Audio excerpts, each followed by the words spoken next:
ቁጠባን ባህለው አድርገው የስኬት ጉዞውን ሲጀምሩ እኛ ደግሞ ለቁጠባው እሴት ጨምረን አብረኖት እንተጋለን። ለላቀ ቁጠባው የላቀ ወለድ ይገባውታል። የብርሃን ባንክ የላቀ ቁጠባ ሂሳብ ወይም ፕሪሚየም ሴቪንግ አገልግሎት ደንበኞች ቁጠባቸው እየጨመረ ሲሄድ ባንኩ ጠቀም ያለ ወለድ የሚከፍልበት ልዩ የቁጠባ ሂሳብ አይነት ነው። የላቀ ቁጠባ ሂሳብ አገልግሎት ደንበኛ ከሆኑ ሂሳቦን በቼክ ወይም በሂሳብ ደብተር፣ በኤቲኤም ካርድ ወይም በሞባይል ባንኪንግ አገልግሎት ማንቀሳቀስ ይችላሉ። ዛሬውኑ ወደ አቅራቢያ ወደሚገኝ የብርሃን ባንክ ቅርንጫፍ በመሄድ የላቀ ቁጠባ ሂሳብ ከፍተው ብዙ ይቆጥቡ፣ ጠቀም ያለ ወለድ ያገኙ። ብርሃን ባንክ፣ እንደ ስማችን ብርሃን ነው ስራችን። ሌላኛውን ጉዳይ ደግሞ እንመልከት። አትሌቲኮ ማድሪድ ነው የባርሴሎናን ጨዋታ እንመልከት። ትናንትና አትሌቲኮ ማድሪድ 4-0 ሆነ ሰፊ ውጤት አሸንፏል። በመጀመሪያው አጋማሽ 4 ግቦች የተቆጠሩበት ነው። ይሄ ሲሆን ለባርሴሎና ከ2004-5 በኋላ ለመጀመሪያ ጊዜ ነውና በባርሴሎና ጥሩ ምሽት እንዳልነበር የተመለከትንበት ነው። አትሌቲኮ ማድሪድ ከዚህ በላይ ግቦችን ማስቆጠር የሚችሉበት ነበረ፣ ግን ደግሞ 4 ግቦችን አስቆጥረዋል። 4 በራሱ በጣም ብዙ ነውና ይህንን ጉዳይ እንመልከተው። እንግዲህ ለባርሴሎና ምን ማለት ነው፣ ቀጣዩ ጨዋታስ ተስፋ ይኖረዋል የሚለውን እንመልከት። ልክ ነው። አትሌቲኮ ማድሪድ በጣም ኢንትረስቲንግ ቡድን ነው። ብዙ አስተያየት ነበር የአሰልጣኙ በኃላፊነት የመቆየትን ጉዳይን በተመለከተ። እንደዚህ ደግሞ አዲስ ኦነርሺፕ መጥቷል ወደ አትሌቲኮ ማድሪድ።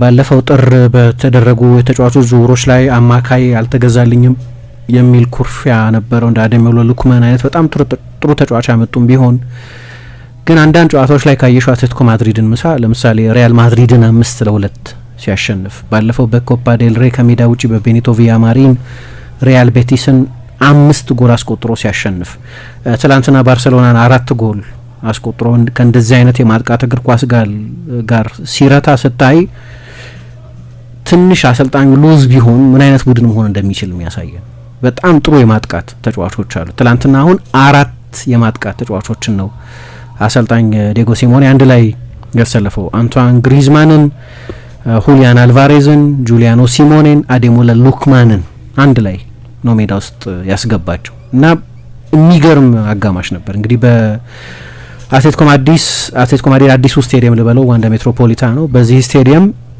ከቤስቶቹ ፐርፎርማንሶች መካከል አንደኛው ነው። በቪሴንቴ ካልዴሮን ትልልቅ ምሽቶች ነበሯቸው፣ ግን ይሄኛው በአዲሱ ስቴዲየም ከቤስት የአትሌቲኮ ማድሪድ ፐርፎርማንሶች መካከል አንደኛው ይመስለኛል። ትላንትና አንቷን ግሪዝማንን አሰልፎታል እና ግሪዙ ቤስት ኳሊቲውን በሚያሳይበት ጊዜ አንደኛ በሁለት አማካይ ብቻ ነው የተጫወቱት። ትላንትና 4-4-2 ነው። ስለዚህ ኮኬና ዮሬንቴን ነው መሀል ላይ የተጠቀመው።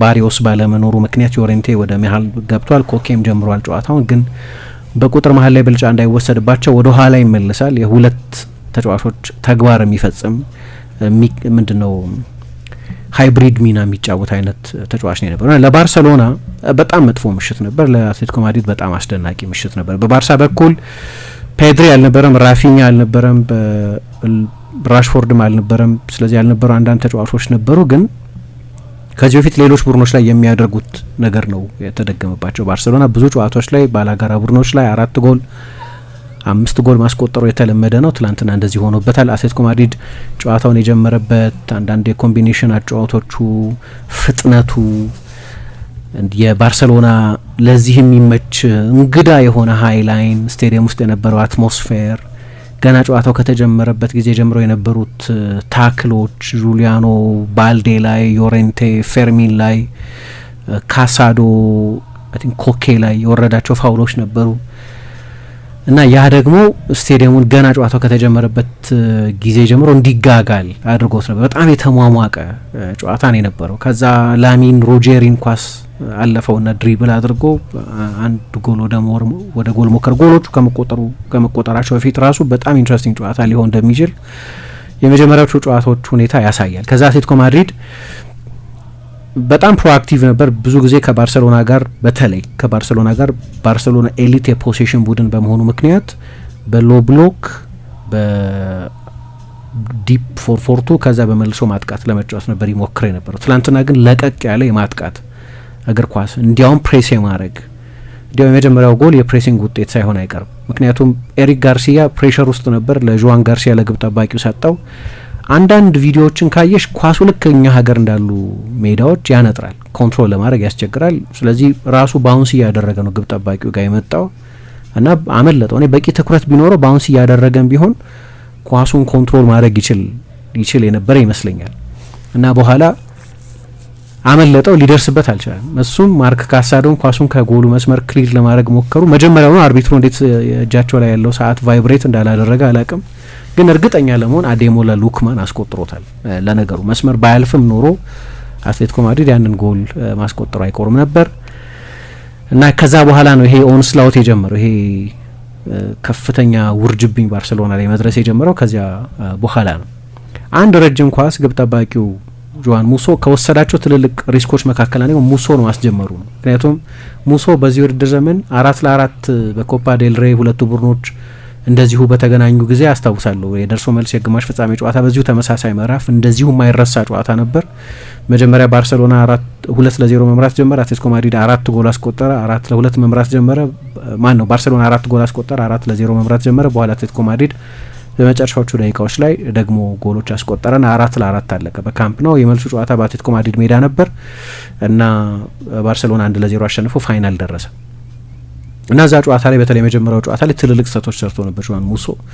ትላንትና ግን የመሰለፍ እድል ሰጠውና አንድ በጣም ረጅም ኳስ ለአዴሞላ ሉክማን ከዡል ኩንዴ ጀርባ ነበር ኳሱን የሰጠው። ከዛ ለሁሊያን አልቫሬዝ ሰጠው። አልቫሬዝ ደግሞ ለሞሊና ሌላ የሚተማመንበት ተጫዋች ነው። ከጨዋታው በኋላ ጠንካራ ስራ መልሶ ይከፍላል የሚል አስተያየት ሰጥቷል። ብዙ ጊዜ ዮሬንቴን እዛ ቦታ ላይ ይጠቀምበት ነበር። የረጅም ጊዜ ሌላ ፉልባክ ያስፈልጋቸዋል ይባላል። ግን ሞሊና ነው ትላንትና ለአንቷን ግሪዝማን ኳሱን የሰጠው። ከዛ ግሪዝማን አት ሂዝ ቤስት ያን ነው ማድረግ የሚችለው። ሎ ኤንድ አንግልድ የሆነ ጆዋን ጋርሲያ ምንም ማድረግ የማይችልበት አይነት በጣም አስደናቂ አጨራረስ ነበር። በ15 ደቂቃ ነው የመጀመሪያዎቹ እነዚህ ሁለት ጎሎች የተቆጠሩት። በባርሴሎና በኩል እንግዲህ ትላንት አሰልጣኙ በጉዳቶቹ ምክንያት ንጹህ የክንፍ ተጫዋች አልተጠቀሙም። ሃንዚ ፍሊክ በግራ ክንፍ ተጫዋችነት እነሱ እንደ ፎልስ ዊንገር በሚሉት አይነት ሚና ወደ ሴንትራል ቦታዎች ብዙ የመግባት ነጻነት ያለው ተጫዋች ሆኖ እሱም በግራ በኩል ራፊኛም ራሽፎርድም ባለመኖራቸው ምክንያት አስጀመሩት። ፌራን ቶሬዝ ነበር አጥቂ ሆኖ የጀመረው። ከኋላ መሀል ላይ ደግሞ አንዳንድ ጨዋታዎች ላይ ኤሪክ ጋርሲያን ከዲዮንግ ጋር፣ አንዳንድ ጨዋታዎች ላይ ዳኒ ኦልሞን ጥልቅ አማካይ አድርገው ከዲዮንግ ጋር ያስጀምሩት ነበር። ትላንትና ማርክ ካሳዶን ነው ከዲዮንግ ጋር ያስጀመሩት። በኋላም የመጀመሪያ አጋማሽ ከማብቃቱ በፊት ቢጫ ካርድ ተመልክቶ ስለነበር ቀይሮ አስወጡት ይሄንኑ ተጫዋች። ባርሴሎና ለማጥቃት አንዳንድ ጥረቶች አድርጎ ነበር፣ ግን የበለጠ 2-0 ይመራ የነበረው ቡድን አሌክስ ባይና አላስጀመረም። ግን ሜዳ ውስጥ ከበቂ በላይ የማጥቃት ሪሶርስ አለው። ለዚህ አትሌቲኮ ማድሪድ ማጥቃት ቢፈልግ አሰልጣኙ ለእንደዚህ አይነት አጫዋት ፈቃደኛ ቢሆን የሪሶርስ ችግር ያለበት አይመስለኝም። ምክንያቱም አሁን እንግዲህ አሌክስ ባይና በጣም ትልቅ ፈራሚያቸው ነበር። ክረምት ላይ የመጣ ተጫዋች ነው። እሱ ጨዋታውን አልጀመረም፣ ለወራት ጨዋታውን አልጀመረም። እንደ ቲያጎ አልማዳ፣ አሌክሳንደር ሶርሎት አይነት ሌሎች የማጥቃት ተጫዋቾች አሉ። ትላንትና ስብስብ ውስጥ ያልነበሩ አንዳንድ ተጫዋቾችን ጨምሮ ጃኮሞ ራስፓዶሪ የመሰለፍ እድል ባለማግኘቱ ምክንያት ባለፈው የጃንዋሪ ዝውውር ጊዜ ለቋል። ብዙ ሪሶርስ ያለው ቡድን ነው፣ ምንም ጥያቄ የለውም።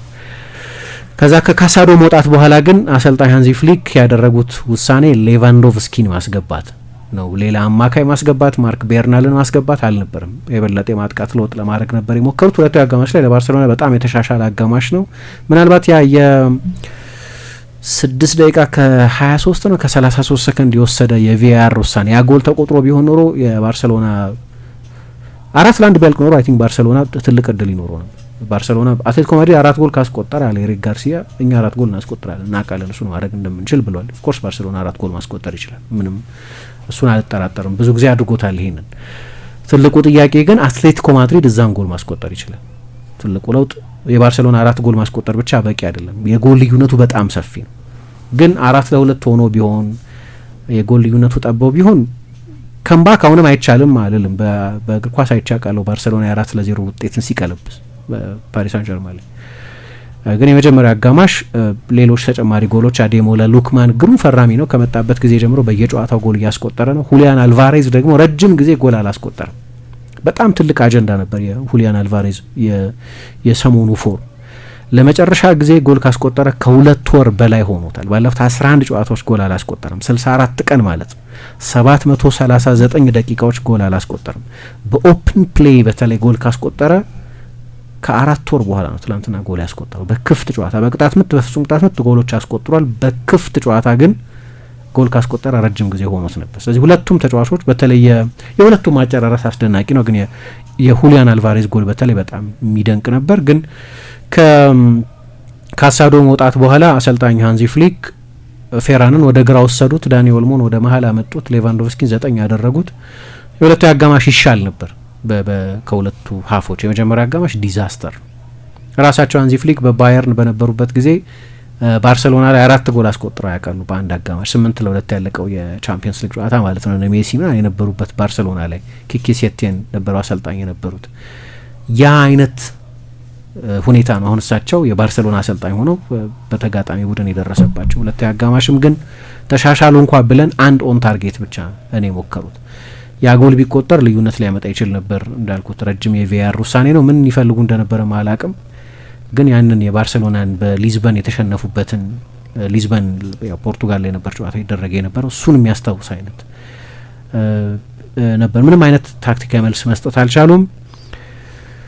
እንግዲህ እኔ ራፊኛ ከሌለ ባርሴሎና ለምን እንደዛ አይነት ሀይ ላይ እንደሚጫወት አላቅም። ሰውየው በዚህኛው መንገድ በባየር ሚኒክም በአንድ አመት 6 ዋንጫ ስለወሰዱ በባርሴሎና ባለፈው አመት 3 የሀገር ውስጥ ዋንጫ ስላሸነፉ ትሬብል ስለሰሩ ድክመት ነው ልለው አልችልም። በዚሁ መንገድ ቡድናቸው ተጫውተው ብዙ ዋንጫዎች አሸንፏል። ቻምፒየንስ ሊግ ፋይናል ለመድረስ 30 ሰከንድ ነበር የቀረው ቡድኑ። ፋይናል ለመድረስ 30 ሰከንድ ነበር የቀረው እና ማይሰራ አይደለም። ግን አይ ቲንክ የአሰልጣኝነት አንደኛው ችሎታ አዳፕት ማድረግ መቻል። ያ የባርሴሎና ፕሬሲንግ በራፊኛ አለመኖር ምክንያት ነን ኤግዚስተንት የሚሆን ከሆነ ለምን የባርሴሎና ሀይ ላይን እንደዛ ይሆነ? የዚህኛው ላይንአፕ ማጂክ እኮ ኳሱን ላይ ማስቀረት ነው። ኳሱ ወደ ባርሴሎና የተከላካይ መስመር ሳይመጣ ማስቀረት ማለት ነው። የሚከላከሉት ከፊት ባለ የመጀመሪያ ተከላካይ ነው በራፊኛ አማካኝነት። እንደዚህ አይነት ሮል የነበረው ተጫዋች ነው እና ሁል ጊዜም እሱ ከሜዳ በሚርቅበት ጊዜ ለኛ በጣም ወሳኝ ተጫዋች ነው። እሱ ከሌለ በተመሳሳይ መጠን ፕሬስ ማድረግ አንችልም የሚል አስተያየት ይሰጣል። እዛ ቦታ ላይ ራሽፎርድ ሲሰለፍ ከራፊኛ ጋር ተነጻጻሪ ማጥቃት ቁጥሮች አሉት። ስታቲስቲክሱ በዚህ አመት በጣም ጥሩ ነው። ሁሌ የሚጀምር ተጫዋች ላልሆነ ተጫዋች በጣም ጥሩ ነው። ግን ራሽፎርድ ሲኖር የራፊኛን አይነት የፕሬሲንግ ኢንቴንሲቲ መድገም አይችልም። ላሚን ያማልም ኃይለኛ የፕሬሲንግ ተጫዋች አይደለም። ኦኬ መታተኛ ነው። ትላንትና ሜቢ ቤስቱ የባርሴሎና ተጫዋች እሱ ነው። ግን ከኳስ ውጪ ግን ያለ ራፊኛ ይሄንን ሬፕሊኬት ማድረግ ማትቺ ከሆነ መረዳት አልችልም። አንደኛው ጎል ሲቆጠር በተለይ የባርሴሎና ተጫዋቾች የመጨረሻዎቹ ተከላካዮች የባርሴሎና የሜዳ ሁሉም አራቱም የአትሌቲኮ ማድሪድ የሜዳ አጋማሽ ውስጥ ነበር። የአትሌቲኮ ማድሪድ የሜዳ አጋማሽ ውስጥ ሆኑ ማለት ኦፍሳይድ መጫወት አትችልም ማለት ነው። እዛኛው ሜዳ ውስጥ ነው ያለው። ከመሀል ሜዳ ወደዛ ኦፍሳይድ አይባልም። ኦኬ በጣም አግሬሲቭ የሆነ ሃይ ላይን ነው። ትላንትና አትሌቲኮ ማድሪድ በደንብ ነው ይሄንን ኤክስፕሎይት ያደረገው። ሌሎች ቡድኖች ያውቁት ነበር ይሄንን። የማያውቅ ሰው የለም። የባርሴሎና ሃይ ላይን የፍሊክ ላይን ምናምን እኮ ነው የሚሉት ስፔኖቹ። የሚገርም ነገር አይደለም። ግን ከዚህ በፊት ማርከስ ቹራም የኢንተሩ ተጫዋች እንደተናገረው አዎ እናየዋለን ምናምን፣ ግን ባርሴሎና አንደኛ ፕሬስ ያደርጋል፣ ሁለተኛ ኳሱን ስናገኘው ከጎሉ 70 ሜትር ርቀት ላይ ሆነን የምናገኘው እና ሩቅ ነን በጣም ለጎሉ ቀርበን እንድንጫወት ለባርሴሎና ጎል ቀርበን እንድንጫወት መሆን አይችልም። ፕሬሲንጋቸው ኢንቴንስ ነው። 11ዱም ተጫዋቾች እኛ አፍንጫ ስር ነው የሚጫወቱት። ስለዚህ በጣም አስቸጋሪ ነው ይላል። በአንድ ራፊኛ እንደዛ የማይሆን ከሆነ ራፊኛ ደግሞ ያው ለሶስተኛ ጊዜ ነው የመስል ጉዳት ገጥሞት፣ ምናልባት በወርክሎድ ምክንያት በየጨዋታው በሚሰጠው ኤነርጂ ምክንያት ሊሆን ይችላል። አልነበር መጀመሪያ ለጥንቃቄ ሲባል ነው ተጫዋቹ እንዲያርፍ የተደረገው ተባለ፣ ግን ሰሞኑን እየተጫወተ አይደለም። ከዛ ደግሞ የበለጠ ነገሩን ያከፋው የራሽፎርድ አለመኖር። ስለዚህ ንጹህ የክንፍ ተጫዋች አልነበራቸውም። ፌራን እዛ ጋር መጠቀም ይችሉ ነበር። ልክ ከካሳዶ መውጣት ከሌቫንዶቭስኪ መግባት በኋላ ወደ ግራ እንደወሰዱት ምናልባት ፌራን እዛ ቦታ ላይ ቢጫወት ኖሮ በጣም ጥሩ የፕሬሲንግ ተጫዋች ስለሆነ ለዛ ሊያግዛቸው ይችል ነበር። ግን ፌራን አልጀመረም። በአጥቂ ሆኖ ነው ጨዋታውን የጀመረው። ሁለተኛ መሀል ላይ እንግዲህ ለዚህ ነው ሪካልኩሌት ማድረግ ነበረባቸው። መሀል ላይ ደግሞ ልክ ፔድሪ ሲኖር፣ ፔድሪ ማለት የቡድኑ የኮንትሮል ኢንጂን ነው። እሱ ከሌለ ተመሳሳይ የኮንትሮል ችሎታ የለውም ቡድኑ። ካሳዶ የበለጠ ኳስ ነጣቂ ተጫዋች ነው እና ባርሳ ሁለት አይነት ቡድን ነው ሁለቱን ተጫዋቾች በሚያጣበት ጊዜ። አሁን ለዚህ ነው እኔ እንደዚህ አይነት ቡድኑ የሚጫወትበትን ሁኔታ የሚወስኑ ተጫዋቾች በማይኖሩበት ጊዜ ወይ ፕሬስ ማድረግ ማትችይ ከሆነ ወይ ኳስ በሚገባ ኮንትሮል ማድረግ ማትችይ ከሆነ and I be adaptable አሰልጣኙ ይሄ ድንገት ታክቲካዊ እምነታቸውን ወይ ፍልስፍና እንበለው ፍልስፍና ከተባለ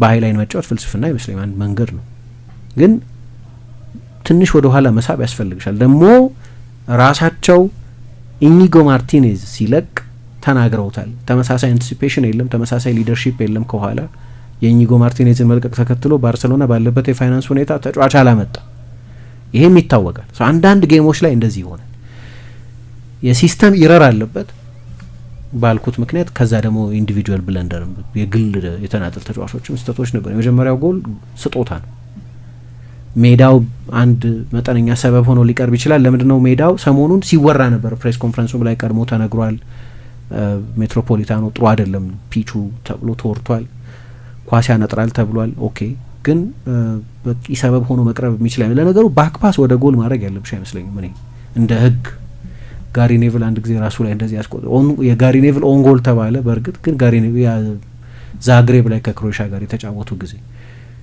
ችግሩ ግብ ጠባቂ አይ ቲንክ ሮቢንሰን ነበር ሮቢንሰን ኳሱ ልክ እንደ ትላንትና ጋርሲያ ማቆም አልቻለም ጎል ሆነ ምናልባት ስህተት ከተባለ ግብ ጠባቂው ራሱ ወደ ቀኝ ወጥቶ ምንም አይነት አደጋ ቢፈጠር ኳስ ወደ ጎል እንዳይሆን ወደ ቀኝ ወጥቶ ነው መቀበል ያለበት ወደ አንደኛው መስመር ወጥቶ ነው መቀበል ያለበት ይቀበላሉ ግብ ጠባቂዎች አውቃለሁ ግን አንድ ስህተት ከተሰራ እንዲህ አይነት ኮንሲኩዌንሻል ስህተት ነው የሚሰራው ስለዚህ ብዙ ችግር ነበረበት በኋላ እንዳነሳሁት ኦልሞን ወደ መሀል አስገቡት ከዲዮንግ ጋር አጣምሩት ፌራንን ወደ ግራ ወሰዱት ምንም የተፈጠረ መሻሻል ትልቅ የተፈጠረ መሻሻል አልነበር የሲሞኔ ቡድን ግን የታክቲካዊ ብልጫም የቁጥር ብልጫም በሁሉ መንገድ ብልጫ ነበረው ግሪዝማን ወደ ኋላ ይመጣል በሁለቱ ኦልሞ ወደ ሴንትራል ቦታ ነው የሚገባው ፎልስ ዊንገር ነው እንዳልኩት ንጹህ የክንፍ ተጫዋች አይደለም ስለዚህ አፕ ኤንድ ዳውን አይደለም የሚጫወተው ስለዚህ ኦልሞ እንደ ልብ ቻናሉን ይዞ አይጫወትም ለብቻው ነው ይጋፈጥ የነበረው ሞሊናን እና ጁሊያኖን እነዛን በሁለቱ የክንፍ ተጫዋቾች በባርሴሎና የክንፍ ተጫዋቾች ነው በጀመሩት ተጫዋቾች እና በፉል ባኮች መካከል የነበረውን ጋፕ በሚገባ ነው ኤክስፕሎይት ያደረጉት በቀኝ በኩል ደግሞ ላሚን አይ ቲንክ ዘንድሮ ተሻሽሏል ከኳስ ውጪ ባለው ትጋት ግን ዞሮ ዞሮ ብዙ ትራክ ባክ የሚያደርግ አይደለም ለነገሩ አሰልጣኙን በዲዛይን ያን ያህል ወደ ኋላ እንዲመለስ አይፈልጉም ስለዚህ በግራ በኩልም ተመሳሳይ አዴሞላ ሉክማን ባለበት ቦታ ወይም ሩጄሪ በነበረበት ቦታ ተመሳሳይ ጋፕ ነበር እና ያንን በጭራሽ መቋቋም አልቻለም ባርሴሎና በኋላ ለውጦች አድርገዋል ካንሴሎን አራውሆን አስገብተው ባልዲና ኩባርሲን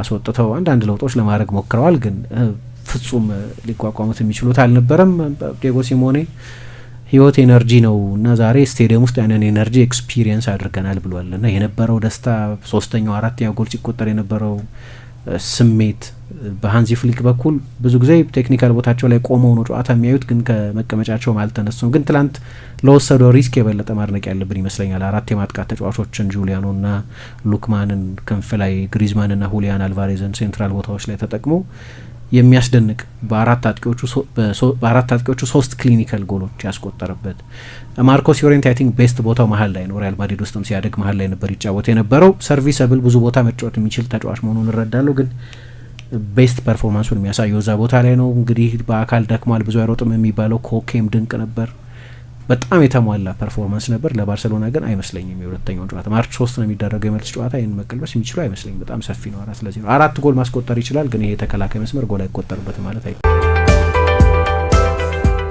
ቁጠባን ባህለው አድርገው የስኬት ጉዞውን ሲጀምሩ እኛ ደግሞ ለቁጠባው እሴት ጨምረን አብረኖት እንተጋለን ለላቀ ቁጠባው የላቀ ወለድ ይገባውታል የብርሃን ባንክ የላቀ ቁጠባ ሂሳብ ወይም ፕሪሚየም ሴቪንግ አገልግሎት ደንበኞች ቁጠባቸው እየጨመረ ሲሄድ ባንኩ ጠቀም ያለ ወለድ የሚከፍልበት ልዩ የቁጠባ ሂሳብ አይነት ነው።